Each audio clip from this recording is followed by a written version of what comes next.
question time. Are there any questions? My question is to the Prime Minister. Prime Minister, prior to the last election, Labor promised a $275 cut to power bills on nearly 100 occasions. Since the election, you've never mentioned it.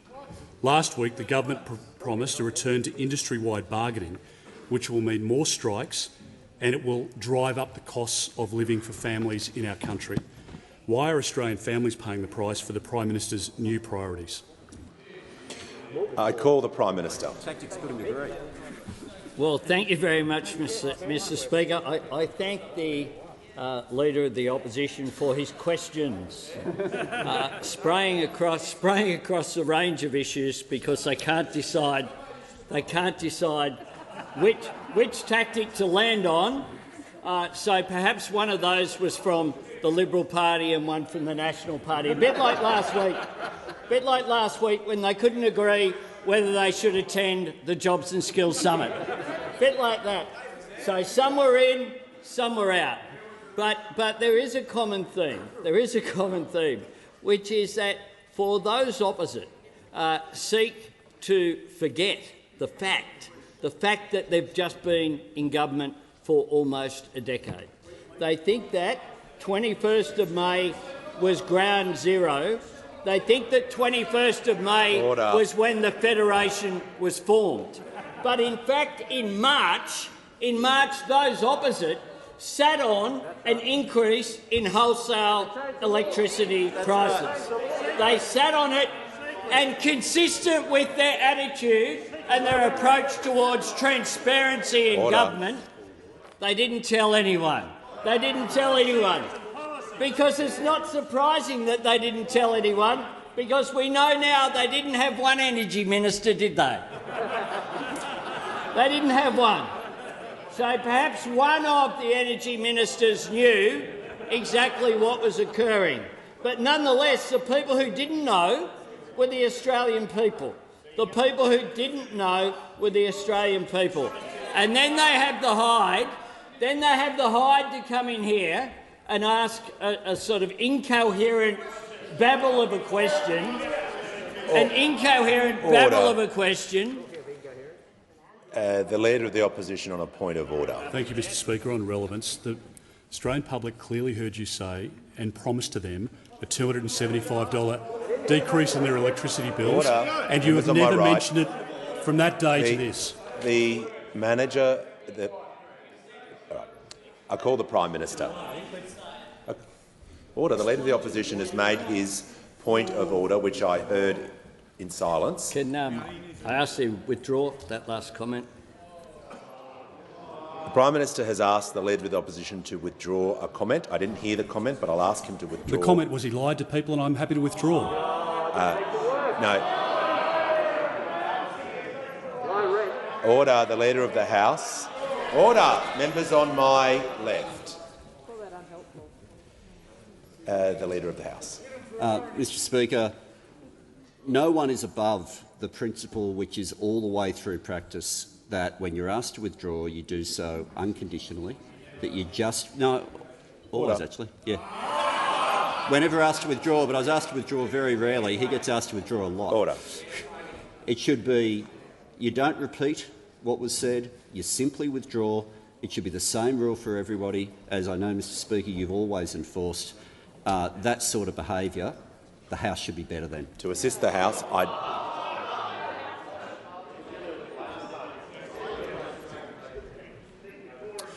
to assist the running of the House, I ask the Leader of the Opposition to withdraw. Thank you. I call the Prime Minister.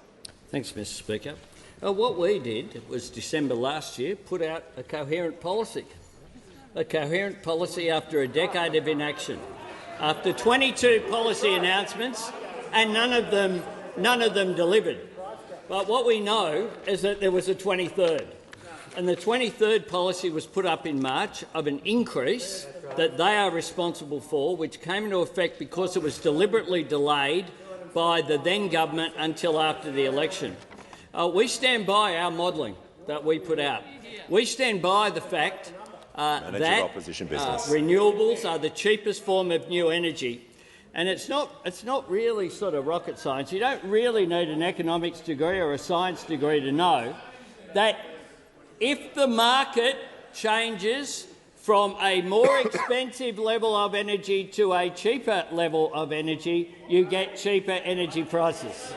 I know that might be beyond those opposite, but that's exactly what the Australian people know. That's why they got solar panels on their roofs. Time has expired. Order. I give the call to the honourable member for Cunningham. My question is to the Prime Minister. The Jobs and Skills Summit brought together 140 leaders from business, government, unions and civil society to find common ground on our economic challenges. What are some of the outcomes of the summit, and how will everyday Australians benefit? Call the Prime Minister. Well, I thank the member for Cunningham for her question. I congratulate her on her first speech to the parliament just before question time, and I look forward to her making an outstanding contribution for the people of the Illawarra. The Jobs and Skills Summit exceeded, I think, everyone's expectations. The fact is that it was a resounding success that changed the whole mood of politics and the way that it's conducted. We brought together business, unions, community leaders, people from across the political spectrum, with one little group accepted, but all those who are interested in creating a fair wage, strong growth, high productivity economy going forward. All those who understood that the skills crisis is something that's developed over the last decade that needs addressing. All those who understood that enterprise bargaining at the moment isn't working to lift productivity, and it's not working to lift wages either. And as a result of the cooperative approach, we came up with 36 concrete outcomes, including $1.1 billion in additional federal and state funding for fee-free TAFE from 2023. Just for the next financial year, 180,000 places. And I thank the premiers and chief ministers from throughout the country, from across the political spectrum, who joined with us in that. A permanent migration program increased to 195,000, allowing student visa holders to work more and clearing the visa backlog that this government inherited, where there are 1 million people waiting for their visas, an additional 500 workers being there. More flexibility in the National Housing Infrastructure Facility to encourage private sector and superannuation investment, making an enormous difference going forward. Across the board, there was a constructive approach. People came and didn't just try to dig a deeper trench in the same old battlefield.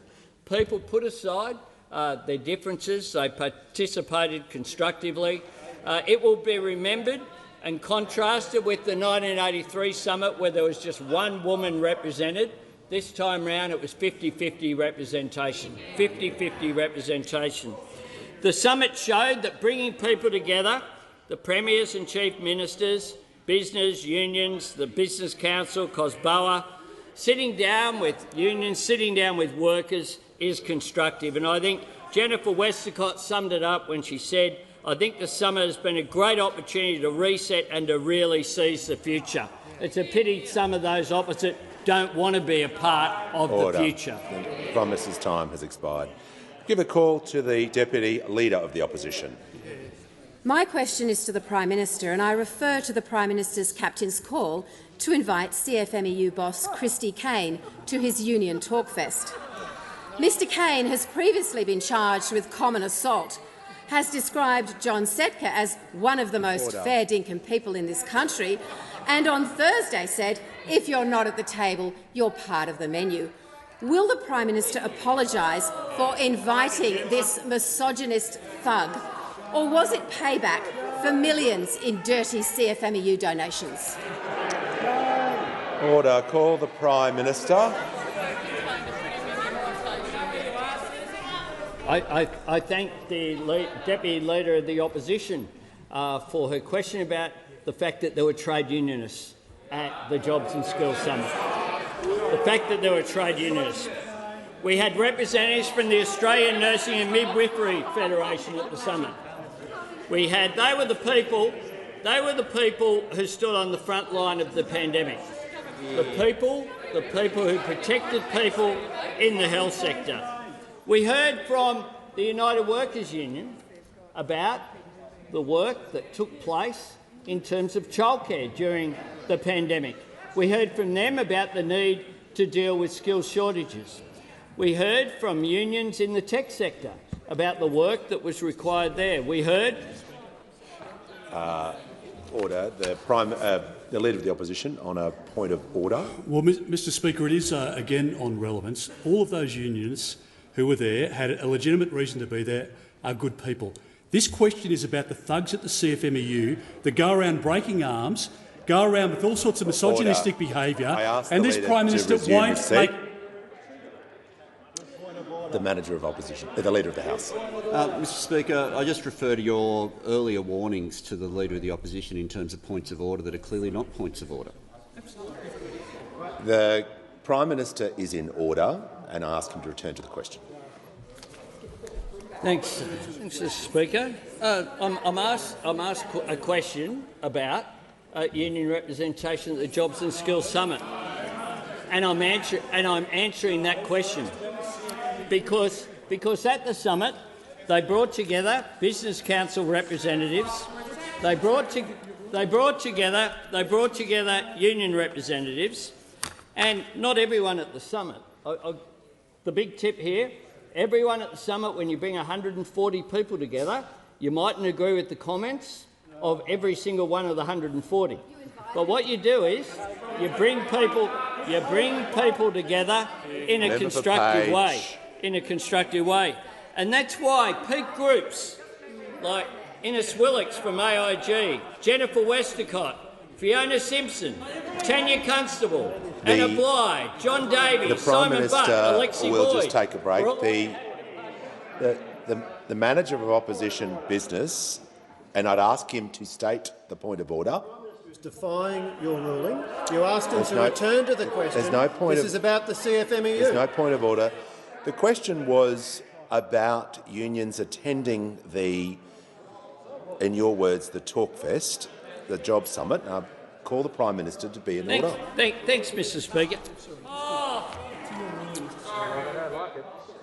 The Leader of the Opposition. Speaker, I don't want to take issue with your interpretation of the question, but as you know, the question didn't make a reference to general unionists who were there. And I quote the Deputy Leader, Mr Speaker, I refer to the Prime Minister's captain's calls to invite militant unionists from the CFMEU, Christy McCain. I thank the Leader of the Opposition for this. That is specific, Mr Speaker. I ask you to resume your seat. If you wish to talk about one union, don't refer to Union Talkfest in your question. And I call the Prime Minister. They're confused.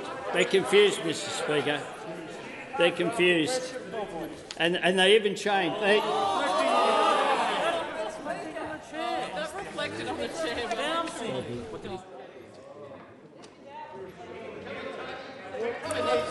Mr Speaker. I didn't hear what the Leader of the Opposition said. Order. I'm asking for silence in the chamber so I can hear the Prime Minister and the Leader of the Opposition. I call the Prime Minister. Yes, Mr Speaker. The fact is that at the conference, attended by a cross range of people over 2 days. I mean, at the dinner I was sitting on my right was Anthony Pratt, on my left was Alexi Boyd, the head of the Council of Small Business. And it was a real opportunity for people to gather in a constructive way, to engage in dialogue with each other in a positive way.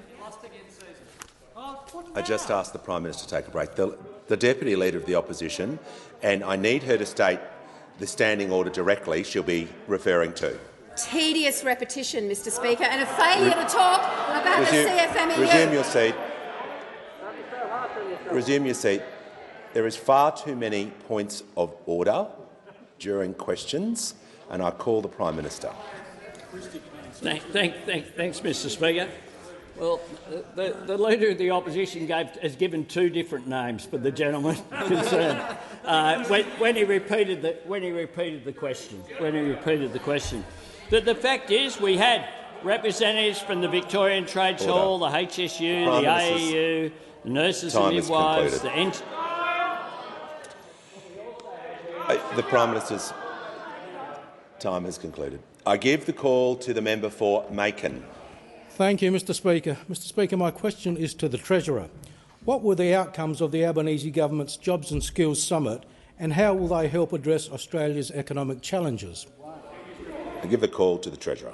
Yeah, thanks very much, Speaker, and I thank the member for Macon for his question. The reason the Jobs and Skills Summit was such a resounding success was that people were prepared to come from all parts of our economy and all corners of our country to come together around some of the big economic challenges that we confront.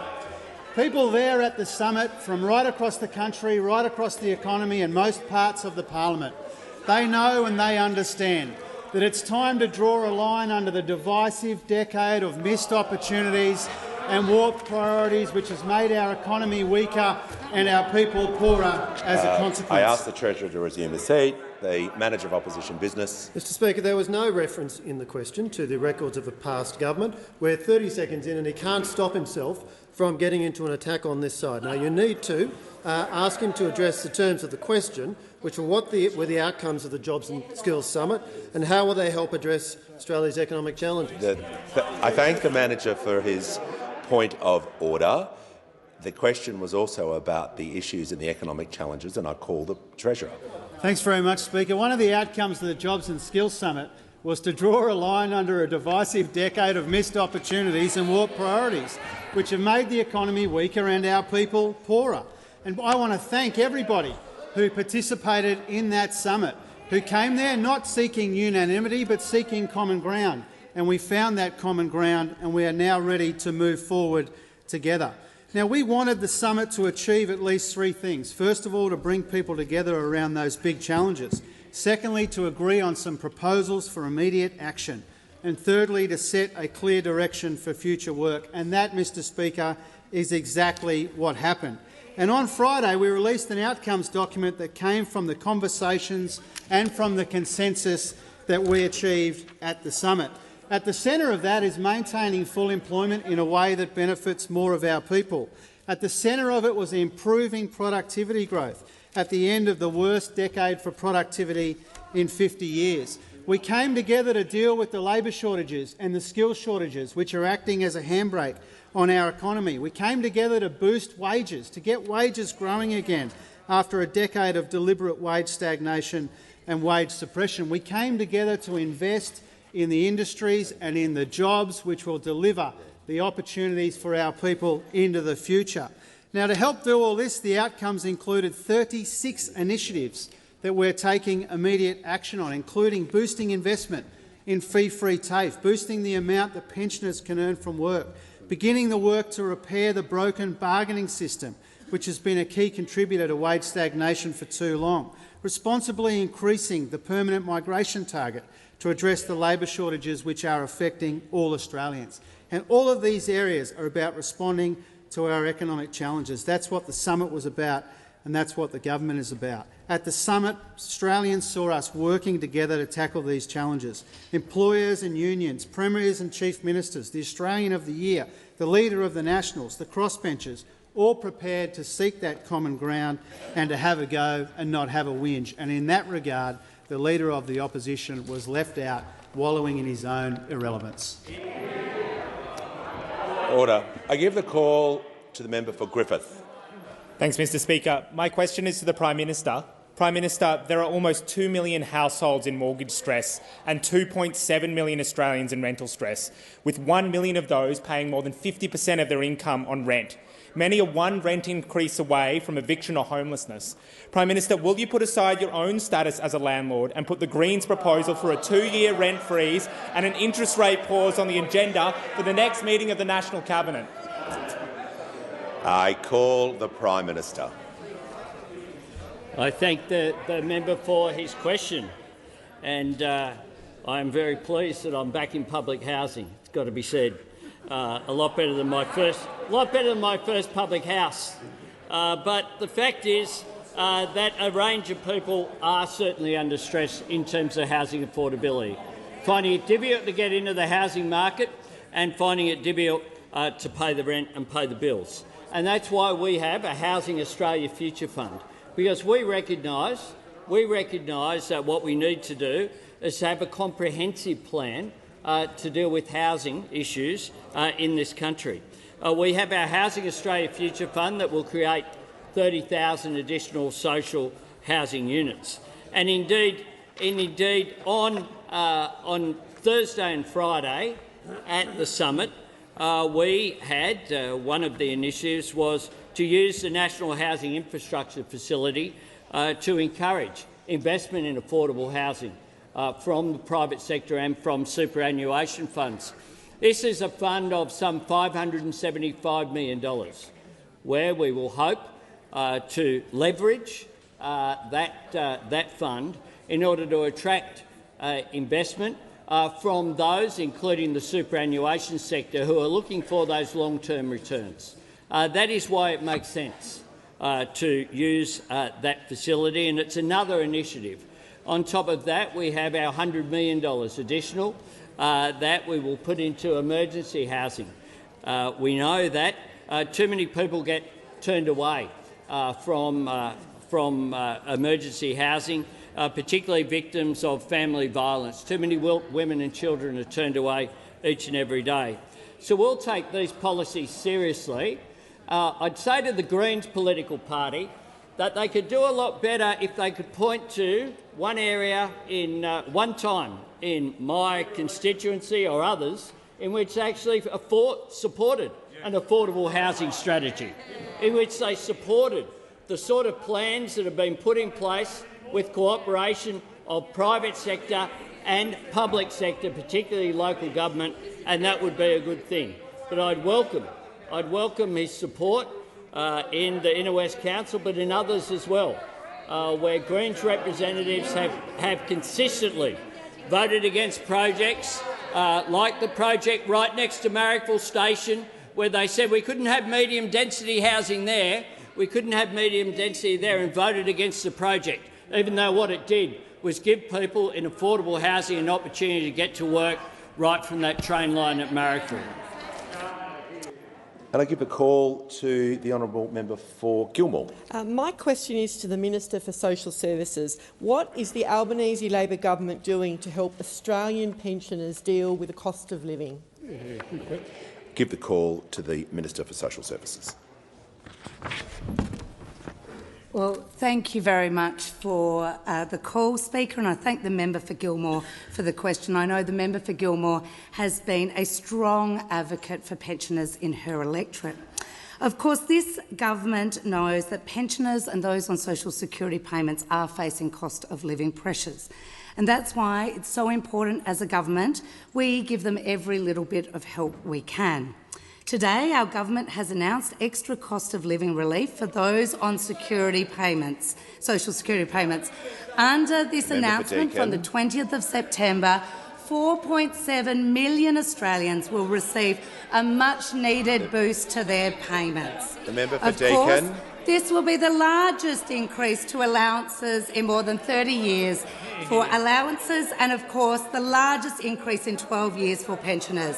It will also apply to rent assistance. The member for Barker. This means that the maximum rate of the pension for single pensioners will increase to $1,026.50.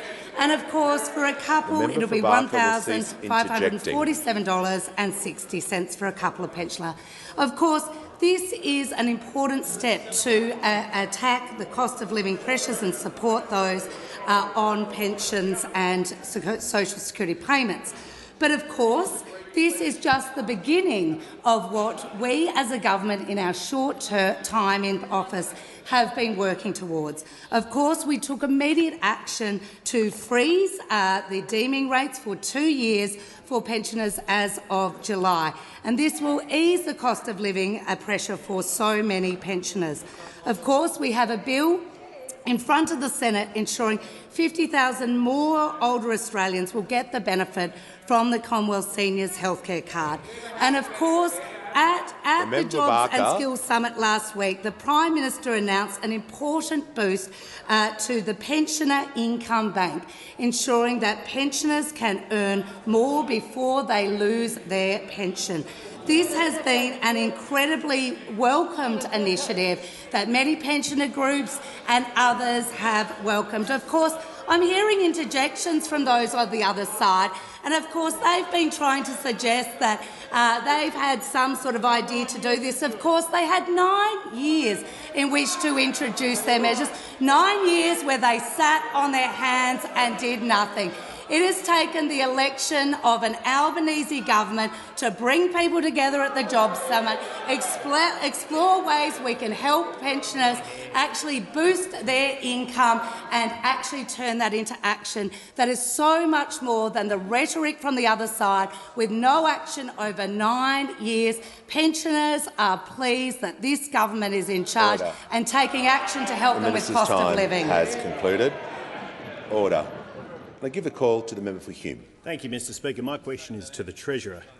Can the Treasurer guarantee that industry-wide bargaining and industrial action will not raise the cost of living for Australians? Call the Treasurer. Look, thank you very much, Mr Speaker. I just need to check, are we writing these questions for the member for Hume? Because asking a question about wages and the cost of living after a decade of deliberate wage suppression and wage stagnation under those opposite. The changes that we are working through in consultation with employers and with unions and with the broader Australian community is about seeking more and better agreements and not more conflict. Now, if those opposite had their way, Mr Speaker, we would have another decade of stagnant wages and ordinary working Australians falling further and further behind. Our efforts at the Jobs Summit, whether it's in the Minister for Industrial Relations area or in all of the areas that we have paid such close attention to, is about getting wages moving again in this economy. The defining failure of those opposite and the dregs of the former government which sit before me are that wages for a decade barely shifted, and that meant that ordinary Australian people— The Treasurer will resume his seat. Order. Members on my right. Members on my right, I will hear the Shadow Treasurer in silence. I give the call to the member for Hume. Thank you, Mr Speaker. Relevance. It was a very specific question about the impact of industrial action on the cost of living, not wages. All right. I thank the member for Hume. The Treasurer is in order. It was a fairly wide question containing a number of issues, particularly regarding bargaining, and I'll call the Treasurer to order. For too long in this economy, Mr Speaker, ordinary Australians and their living standards have been going backwards. And that's because those opposite, over almost a decade in office, deliberately went after people's wages and job security and working conditions. They even admitted in a burst of candour that low wages was a deliberate design feature of their economic policy, and we take a different approach. We take a different approach to wages. We think that stagnant wages are a defining feature of the failure of those opposite to manage the economy in the interests of working people. And what we want to do, what the Jobs Summit was about, what our government is about, what our Prime Minister is about, what our Cabinet is about getting wages moving again in this economy, because people find it too difficult to keep up with the skyrocketing costs of living. And so the changes that we are consulting on, the changes which were discussed at the Jobs and Skills Summit, are all about looking for more agreement, not more conflict. We want to get wages moving again. We think that's the best way for Australians to deal with the substantial cost of living pressures that they face. Now, I understand, Mr Speaker, that when the Shadow Treasurer demanded an invite to the Jobs and Skills Summit, I know that it was humiliating for him when Mum and Dad said he couldn't go to the former. I know that it was humiliating for them, but that doesn't excuse the kinds of rubbish questions which attempt to kind of whitewash and gloss over the fact that those opposite were responsible for a decade of stagnant wages. And we think something has to change when it comes to wages in this country, because we don't want to cop ordinary working people going further and further and further behind. There's an appetite in this country to get wages moving again.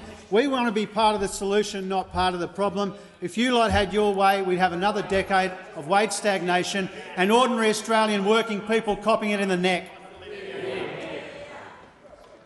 Give the call to the member for Cornwall. Mr Speaker, my question is to the Treasurer. How will the outcomes of the Jobs and Skills Summit, the budget and the government's broader economic plan help address cost of living pressures? Give the call to the Treasurer. Might do.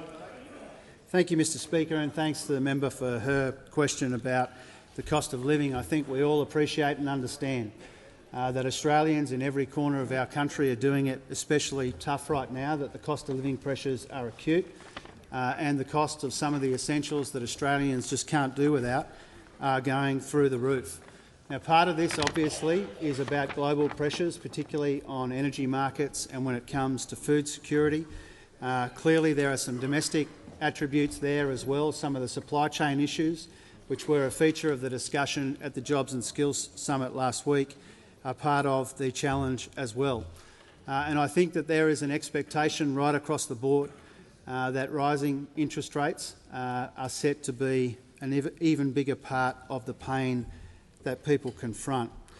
Now, tomorrow the Reserve Bank Board will meet again, and we don't preempt or interfere in any way with their independent decisions, but the market expectations are for another increase, and that will be an additional cost on people who are paying off a mortgage.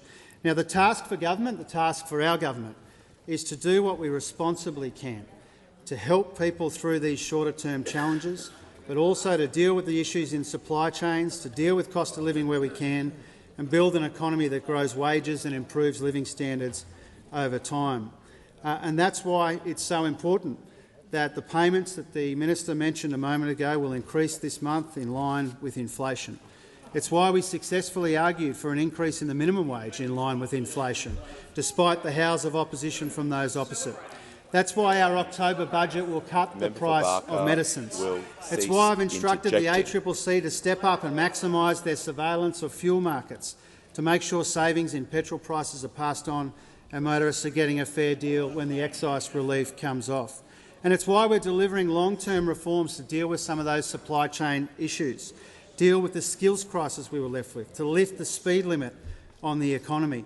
And that means cheaper childcare, a game-changing investment to ease the cost of living but also deliver an economic dividend. It means investing in cleaner and cheaper energy, investing in free TAFE, growing the care economy, advanced manufacturing and other key sectors of the economy. And the Jobs and Skills Summit was a really crucial part of this work. It focused on improving productivity.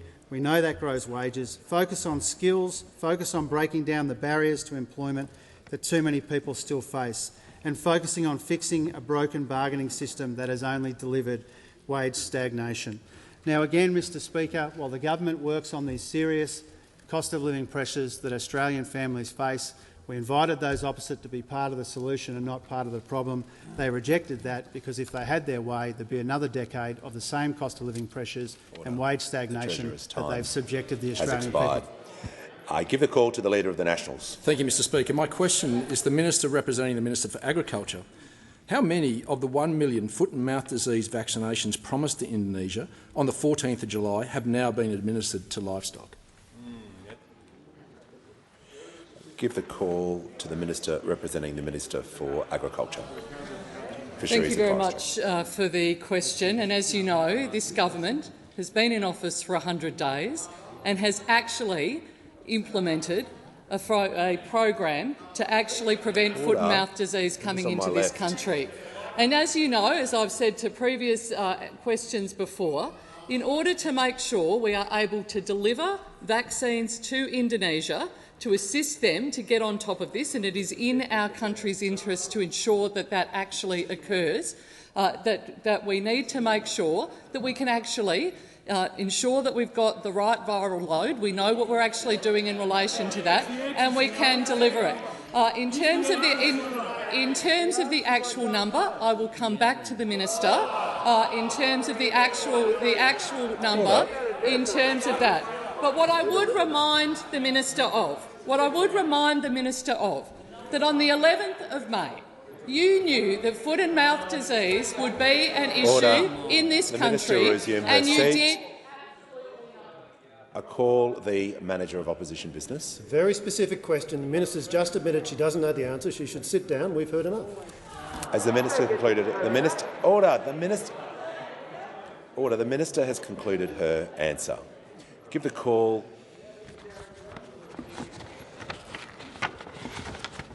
I give the call to the member for Fraser. Thank you, Speaker. My question is to the Minister for Veterans Affairs. How will the government's work bonus incentive for pensioners assist eligible veterans?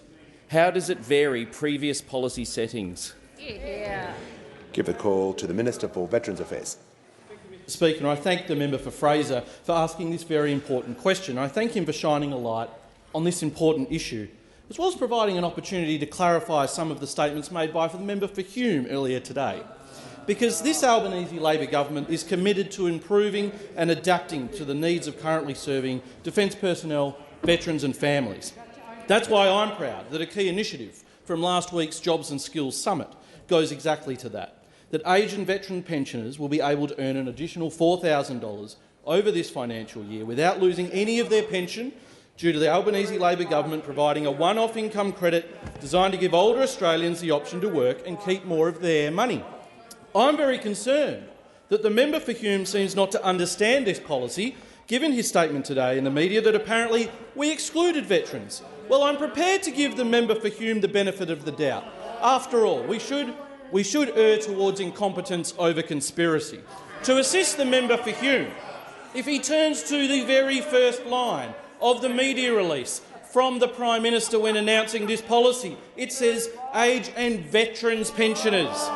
The policy announced on Friday in relation to the Work Bonus Bank includes veterans and dependents who receive the service pension. That's the age service pension, the partner service pension, or the income support supplement paid to war widows or wholly dependent partners and are over qualifying age. Now, the Australian community has a clear expectation that veterans and their families will be well looked after. We are committed to delivering a package of practical support measures that will improve the welfare and well-being of veterans and families, building on the services already available.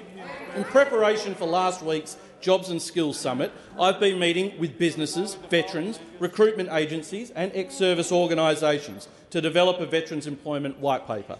One of the key outcomes of those meetings is the need to support veterans in the civilian workforce, not just as they transition immediately after service, but later in life as well. The policy announced on Friday will enable veterans to do more work to earn more money before they start losing their pension, which serves two purposes.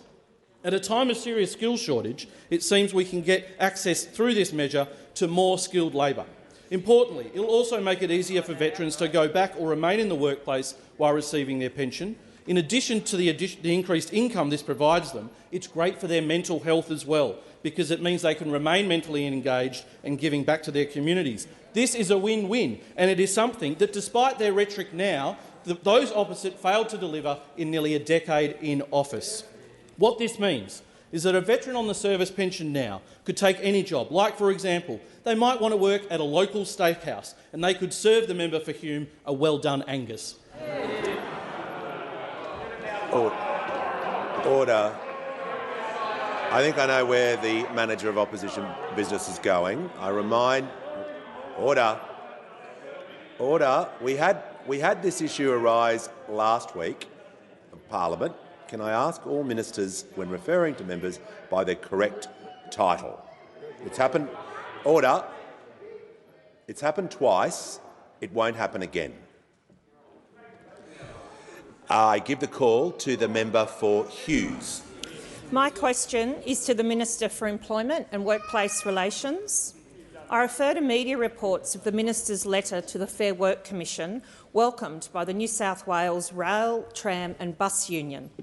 Can the Minister explain to the House why he has intervened in the New South Wales rail dispute in support of unions and further strikes? Give the call to the Minister for Employment and Workplace Relations. Thanks very much, Speaker, and I thank the member for her question. First of all, it's not unusual for ministers for workplace relations to write to the Fair Work Commission. Not unusual at all. not unusual for them to write to the Fair Work Commission in order to update the Fair Work Commission on what's happening with legislation. Later today, we will debate the Family and Domestic Violence Leave Bill. The Fair Work Commission received 2 letters from me in advance of that coming to the House, letting them know because it had an impact on their workload. It's completely a normal thing to do. In fact, Andrew Stewart, the fellow of the Australian Academy of Law, said only today, well, there's nothing unusual or inappropriate about the minister writing to the Fair Work Commission to indicate there are going to be some changes to the law which will potentially affect the way in which the Commission does its work. That's something that actually happens quite routinely. The difference, though, between the letters and correspondence that used to go to the Fair Work Commission and what goes to the Fair Work Commission now is a big difference. So when, for example, the former Minister Christian Porter wrote to the Fair Work Commission, he wrote to them to be able to cut penalty rates. That was how he wrote to them. When each time came round so I've written 4 times. I've written to them with respect to the annual wage review, the aged care wage review, family and domestic violence leave, and with respect to unilateral termination of agreements. On all 4 times, none of those are letters that the previous government would have written. I get that, because all of them advanced wages and conditions. Every single one. And did so, particularly with the annual wage review and the aged care review, did so in areas that disproportionately helped narrow the gender pay gap. Both of them. So with respect to the specific letter that the member asks about, first of all, I don't know what application from the New South Wales government she's referring to, because there isn't one on that issue. It actually doesn't exist, so I'm not exactly sure what I'm meant to be intervening on. But if you look at the timing of this versus the timing of the letters that went with respect to family and domestic violence leave, on each case, the Fair Work Commission was advised once the decision of government had been made. That is the respectful thing to do. That's the appropriate thing to do. Those opposite might not be used to concepts where people are notified of something that is relevant to them. I'm sure Josh would have loved a letter being told, by the way, I'm Treasurer too. I'm sure there's a whole lot of notification, that respectful notification, that those opposite think maybe that should have happened previously. But what has happened here is completely orderly and the right thing to do. Order. I give the call to the member for Bennelong. My question is to the Minister for Small Business. How has the Albanese Labor government ensured small businesses were an integral part of the Jobs and Skills Summit, and how will they benefit from the outcomes? I give the call to the Minister for Small Business. Thank you, Mr Speaker, and I thank the member for Bennelong for his very important question. As I've said in this place before, small businesses really are the engine room of our economy. Indeed, they do employ millions of Australians and contribute more than $400 billion to our economy. And we're already delivering for small businesses, but we know that the significant economic and employment challenges that they continue to face. We know that they've had a tough few years, with fire, floods, the pandemic, but they've been incredibly resilient, Mr Speaker, and it was important that they had a role to play in terms of the Jobs and Skills Summit.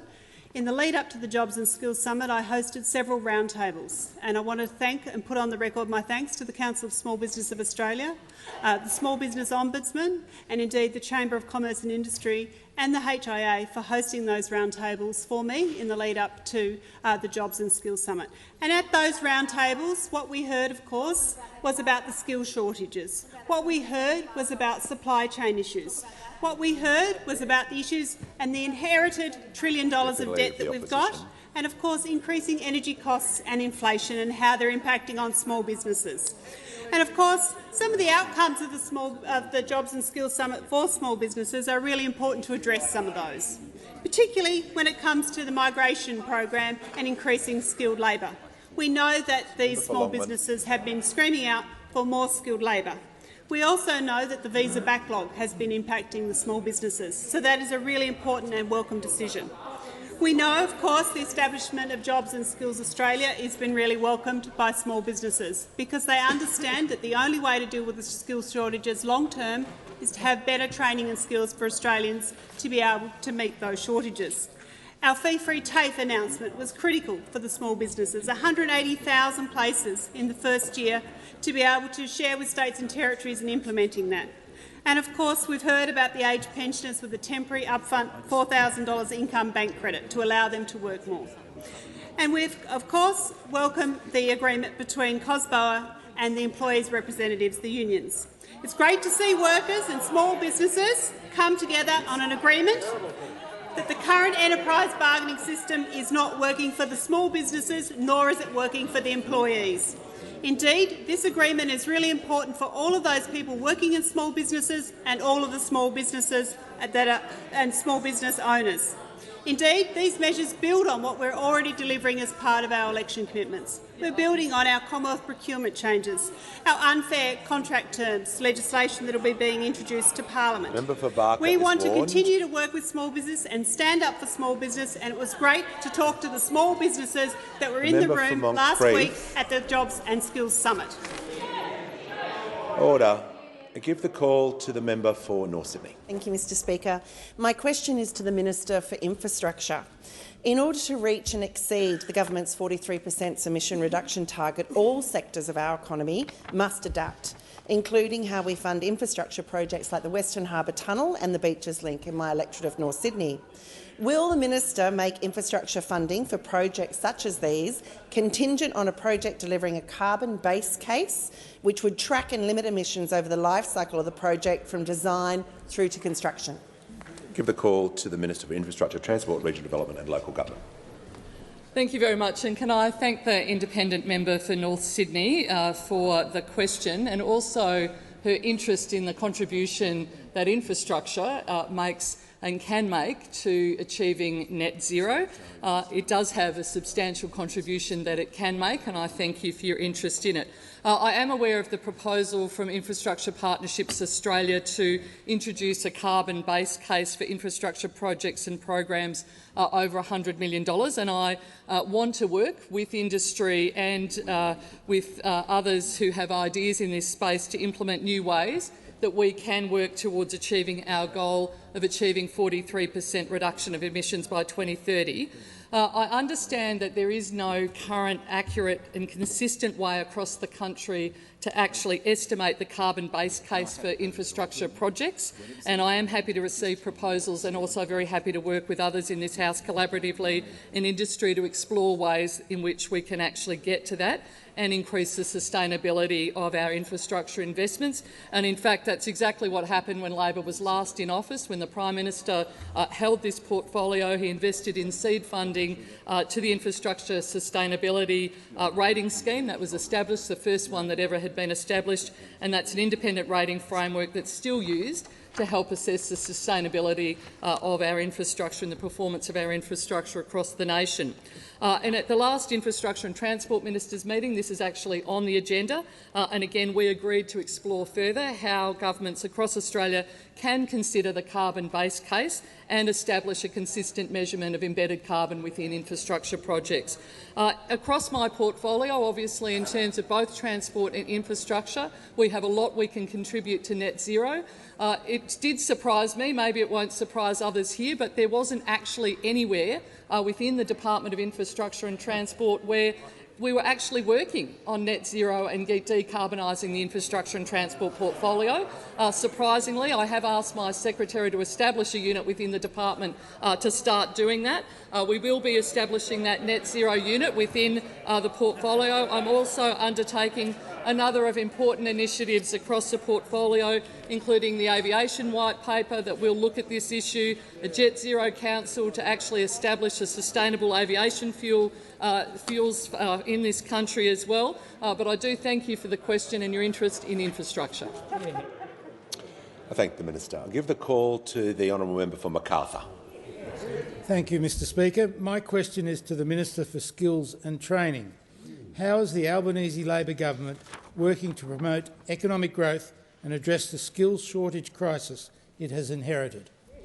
I give the call to the Minister for Skills and Training.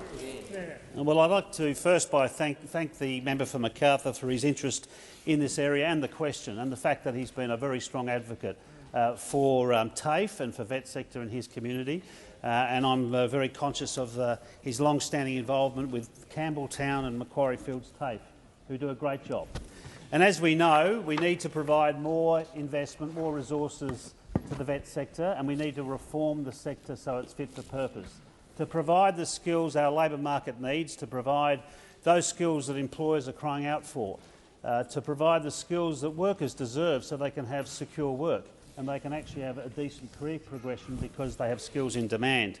Wherever you look, Speaker, across the economy, you see skill shortages. Quite frankly, it is a skills crisis. Acute shortages in some sectors of the economy, whether it's aged care, disability care, whether it's nurses, GPs, especially in the regions, whether it's the tech industry that is crying out for more people to fill vacancies, traditional trades, boilermakers, electricians, plumbers, sectors like tourism, hospitality, retail. So there is almost no area of the economy that is not in need of a skill supply, and for that reason the government is focusing on that issue. And can I say, it was a very good start, I think, when on the first day of the Jobs and Skills Summit the Prime Minister announced an investment in TAFE, 180,000 fee-free TAFE places for 2023. This is a great announcement, and it was, of course, one that was in partnership with every state and territory government in this country. An agreement that should have been struck well before the election by the previous government if they were focusing on these issues. Now, that investment will mean that not only people will be able to afford and access TAFE places in areas of skills shortage, but it will, of course, provide a pipeline, a supply of skills to the economy and labour market that is so much in need of that supply, and that is, of course, critical. Can I say too that the fact is 9 out of 10 new jobs over the next 5 years will require a post-school qualification, whether that's in universities or whether that's in vet. 4 of those every 10 places, jobs I should say, in the next 5 years will require at least a vocational qualification. That's why the investment in this area is so important. But we have to get, of course, it right, and that's why we'll establish Jobs and Skills Australia, which will in fact identify the skill shortages that are there now, but also, as importantly, identify the emerging areas of demand so when we invest billions of dollars we can supply the skills that are needed. Mrs. Time has concluded. I give the call to the member for Page. Mr. Speaker, my question is to the Prime Minister. The Minister for Regional Development, Local Government and Territories has disclosed ownership of shares in 8 different companies and later sought to transfer them to her husband, something the Code specifically prohibits. Prime Minister, is the Minister in breach of the Prime Minister's Ministerial Code of Conduct? Give the call to the Prime Minister. Thanks, Mr. Speaker. I'll ask the Minister to supplement my answer, but I'm very satisfied. I'm very satisfied with the explanation that the Minister gave me. The Minister rang me about the circumstances. The Minister is seeking to rectify that at the earliest possible opportunity, and that's the way that it should work. That's the way that it should work. Well, I'm not going to take lectures about transparency from those opposite who didn't know who the Treasurer was, didn't know who the Finance Minister was, didn't know who the Energy and Science Minister was, didn't know the Health Minister was, who the Finance Minister, who has responsibility for signing off as the... Order. Prime Minister will just take a break. Order. The member for... Order. The Minister for Climate Change. I'll hear from the Manager of Opposition Business. It's on relevance, Mr. Speaker. A very specific question, and we're now trawling into the history of the previous government. Call the Prime Minister. One thing that didn't happen, Mr. Speaker, we didn't have to worry about someone being sworn into the Department of the Arts because there wasn't one. There wasn't one. There wasn't one. But the truth is we won't take lectures on transparency from those opposite. We've been upfront about our position with regard to the Ministerial Code of Conduct. We're making sure that, unlike those opposite, unlike those opposite, there aren't any conflicts there, and I'd ask the minister to supplement. Call the minister. Thank you, Prime Minister, and I thank the member for the question because it is an important topic. After I was sworn in as a minister, I divested myself of shares by transferring them to my husband. On reviewing the Code of Conduct, and after making some additional inquiries, I realised that that was not an adequate form of divestment. My husband and I at all times fully intended to sell the shares. However, I am the first to admit that that should have taken place sooner. I take my responsibilities as a minister very seriously. We have now divested ourselves of all the shares to ensure that there's no conflict of interest. Since the shares are now sold, I consider the matter closed. At no point did I intend to deceive the parliament. I adequately disclosed as I was required to, unlike those opposite. Order. I give the call. Order. Order. We will have some silence in the chamber.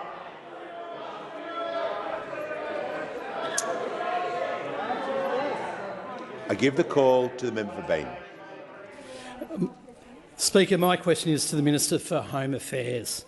How is the Albanese government lifting permanent migration to bring in the critical workers our economy desperately needs? Give the call to the Minister for Home Affairs. I want to thank the member for Bean for his friendship and his brilliant advocacy for his community. And this is a matter which he's raised with me consistently because it is affecting the people that he represents as well as all of us in this chamber.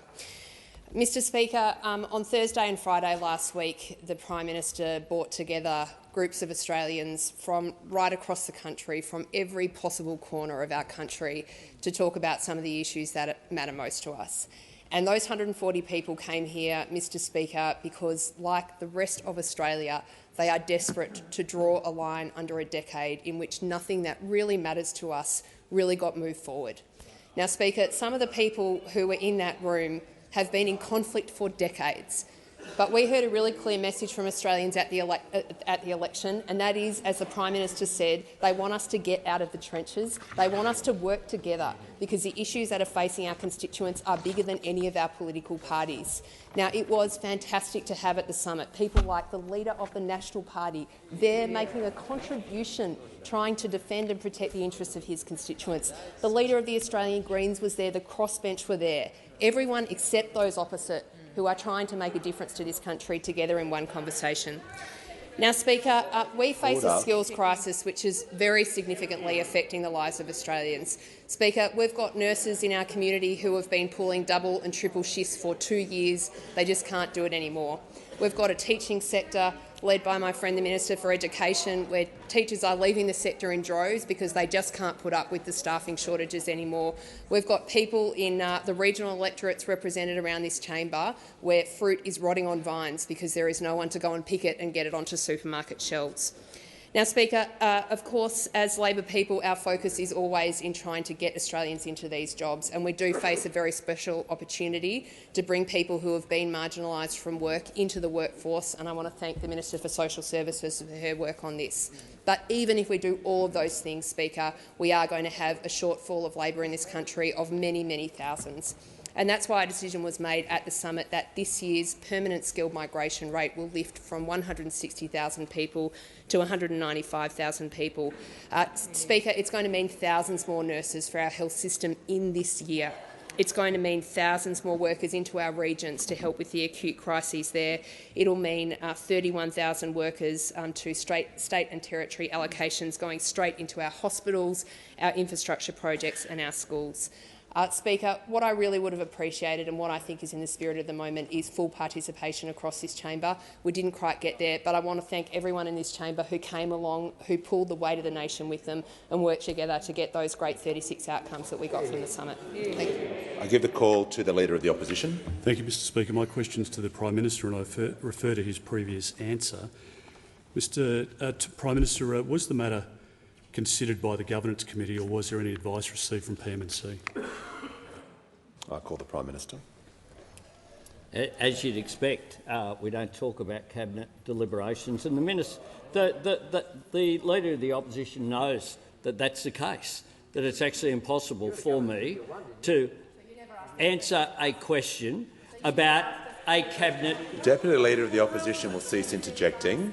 The Deputy Leader of the Opposition will cease interjecting. Seriously. She's been constantly interjecting.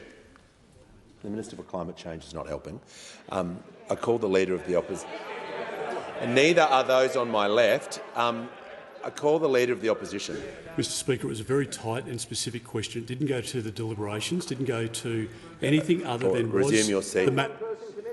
The Prime Minister is answering. The member for Page.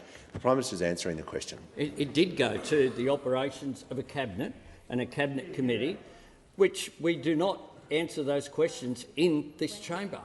You actually wait and you'll get that. So apparently the Westminster system. Apparently, the Leader of the Opposition will cease interjecting. The Leader of the Opposition has asked his question. He was heard in silence. I ensured that. The Prime Minister will be heard in silence. Thanks, Mr. Speaker. Apparently, the Westminster system is alien to those opposite. But the Leader of the Opposition. But that's not surprising. Because I'll tell you the way that the Westminster system operates, and it's operated here since Federation. You have a cabinet. Then you have cabinet committees. But those opposite, of course, had a cabinet committee of one, with one member, so that they could avoid transparency, so that they could have discussions and say it was a meeting of the cabinet committee with people co-opted onto it. But then we know opposite.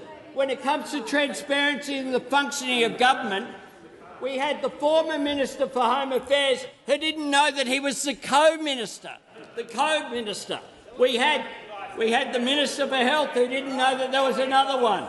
The Minister for Energy, Science and Industry who didn't know there was another one.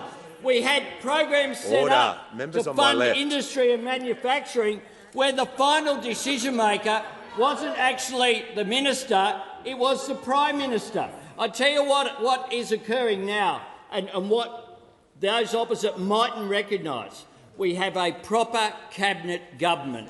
A proper cabinet government that has co-ord comments from ministers, that doesn't have PowerPoint presentations from Crosby Textor, doesn't have PowerPoint presentations, that has proper deliberations that result in outcomes that are then released through legislation. They are the processes that we have. They are in place. And for those opposite, when the minister raised a very clear statement about what occurred, the minister transferred her shares that she owned to her husband. Seriously. Order. You are ensuring the Prime Minister's time has concluded.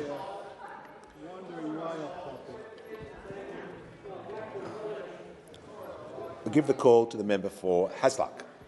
Speaker, my question is to the Minister for Industry and Science. Australia faces a shortage of workers, particularly women, with experience in science, technology, engineering and mathematics. What is the government doing to increase the diversity of Australians participating in STEM to ensure a better economic future for all Australians? Give the call to the Minister for Industry and Science. Thank you, Speaker, and thank you to the member for Hasluck, because, like many of us on this side, we know that we need modern skills for a modern economy. We've had, in particular through the course of the pandemic, a realisation that technology was required by a lot of businesses to keep those businesses running through the course of the pandemic and beyond. And we do need to find ways to build stronger businesses, more secure work, much more well-paying, and to be able to see a lot of that and that productivity occur through an investment in skills. We also know that countries beyond our shores are investing in technology big time because they know what this is doing for their economies and for their communities. And so the big thing from our perspective as an incoming government is to be able to provide the support to industry. We've got, in particular, our flagship program, the National Reconstruction Fund, that will transform and strengthen industries and look at longer-term growth for the economy and, importantly, provide a platform for employment growth. But we're also having to deal with a few things on coming into government that are holding back the economy. Notably, we've had this decade-long skills shortages affecting science and technology and the type of skills that are required by modern businesses.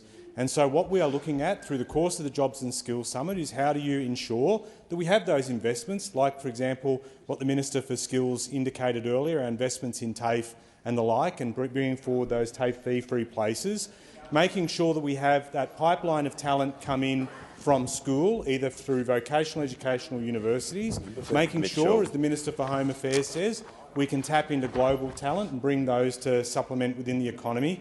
But the other big thing is, with the amount of work that we need to do in this space and to address those skill shortages, we need to be able to call on talents from all corners of the community. For the people that had the doors shut on them because people didn't have the faith in their ability, we need to open those doors up. We need to provide the skills and training and make sure that women, First Nations people, migrant, older workers, those with a disability, that they all have a chance to participate.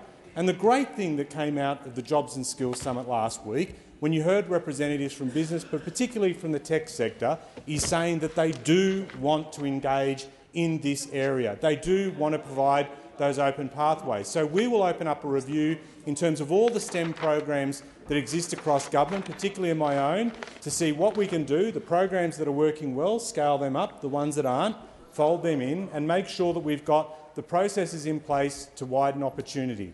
That is what's going to be important longer term for this economy, tapping into human capital, skill to drive that growth, strengthen businesses, and we want a lot more Australians to play a part in that very important endeavour. Call the Prime Minister. I ask further questions to be placed on the notice paper.